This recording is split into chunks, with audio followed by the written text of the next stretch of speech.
Well, I guess this is the face we're going with today.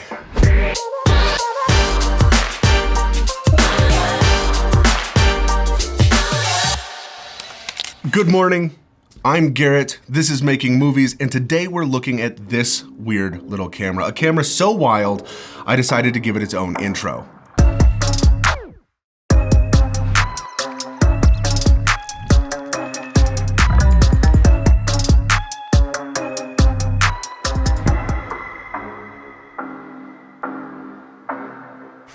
Okay, so last week we chatted about the camera. I unboxed it, I looked at kind of the initial accessories that I got with it. If you wanna see that video, get a little more context for what we're doing today, go ahead and click that link up there. This camera is supposed to be able to shoot in 2.5K RAW at 10-bit continuously with a Magic Lantern hack. Magic Lantern is aftermarket firmware that you can load into your camera to make it do things that it wasn't originally intended to do. Now, because it's not written by Canon and it's written by other people, it's obviously not covered under warranty, and it is considered somewhat dangerous. I personally have never had an issue with it, but that doesn't mean that you won't. For a camera that cost me less than $250, I figured it would be worth giving it a shot. Here's what I got.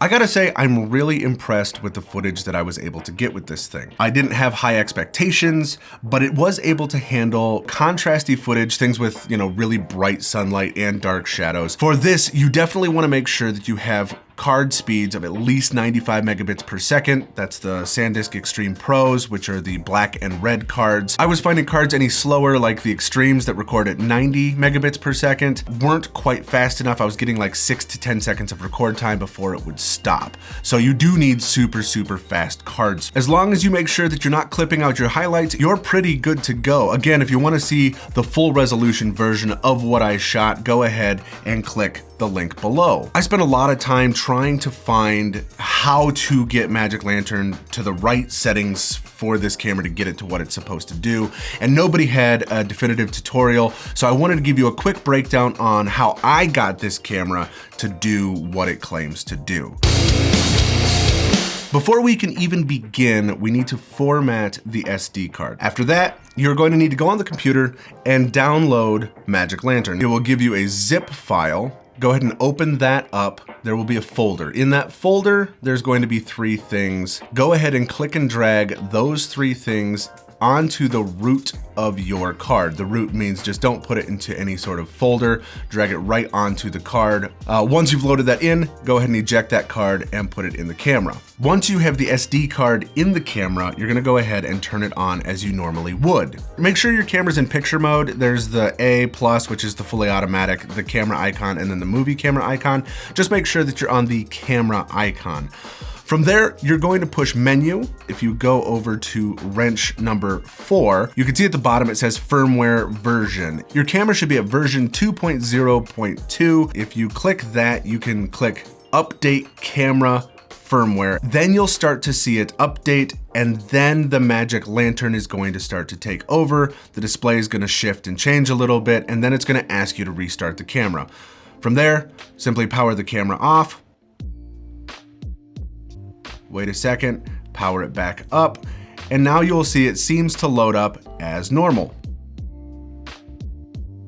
The way that you get into Magic Lantern on this camera is by actually tapping on the screen with 2 fingers. It will pull up a very different looking menu. This is where we're going to play and get the settings that we want to get. If you use your arrow keys and get over to the icon that looks like 4 blocks loading on each other called modules, you'll then see a list of things that you can load into this camera. The ones we want to turn on are LUA, MLV Light, MLV Play, MLV Sound, and SD UHS. This gives us the ability to record in RAW, to play back those RAW files, to record RAW with sound, and to overclock the SD drive in this camera to get it to be able to record at faster speeds. Power the camera down again.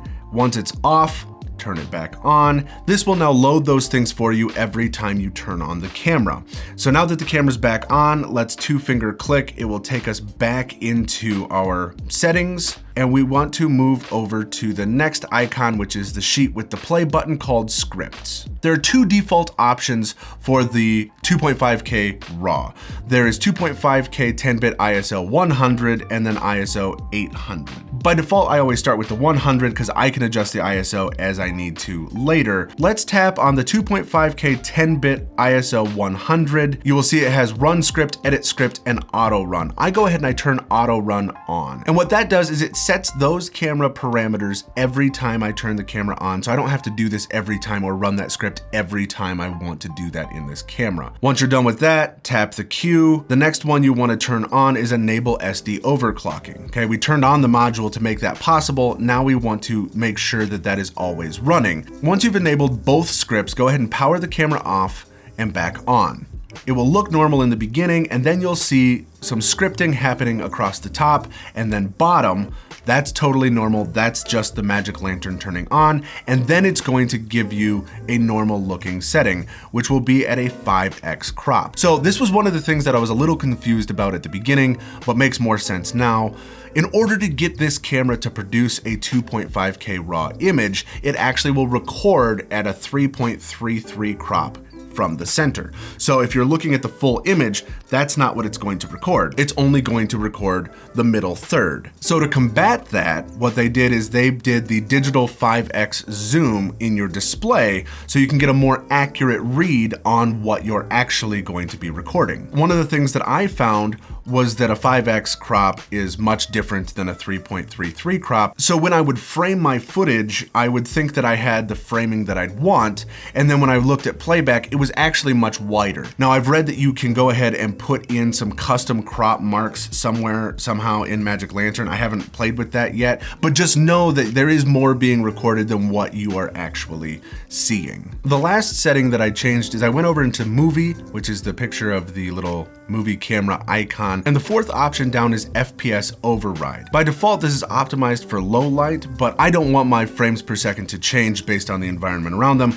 So I go ahead and I optimize that for exact frames per second at 23,976. We push the Q, we get out of that, and now we can see that there's the FPS override for 23,976. And under raw video, it shows us that it is recording 2520 by 1080 at the 3.33 times crop. You'll also see at the very bottom of the screen, it will give you what it thinks it's able to record. So at the current settings that I have it at, it says that it can continuously record without any issue. Those are the settings that I use. I could definitely see a need for this if you are packing super light or traveling or doing something kind of artsy and creative. You can get this camera into a whole host of places that you wouldn't be able to normally get other production cameras, but it wouldn't be my daily shooter. The 3.33 crop is pretty severe, so you're not getting as wide as you want to get. Like this 18 does not feel like an 18 at all. The other thing is that this lens is a 3.5 to 5.6, which is not very fast as far as that goes. If you got a faster lens, I'm sure that you could have a little better lighting or low light capability out of this camera, but as is with what I have on here, that just doesn't really give me all that much. I would never shoot this camera handheld. I would always make sure that I have it on a GorillaPod or on some sort of tripod or monopod. Even if I'm holding it and moving it, having some extra weight underneath it is going to prevent some of that unwanted shake from happening in this camera, even though this lens is image stabilized. So there it is. $250 camera that can shoot continuously in 2.5K RAW. All in all, I'm super impressed with this little camera. If this is something that you're gonna try and do on your own, send me the footage. I wanna see what you guys can produce with a camera like this. If you liked this video, please push the like button. If you wanna see more stuff like this, hit subscribe, and I will see you guys in the next episode.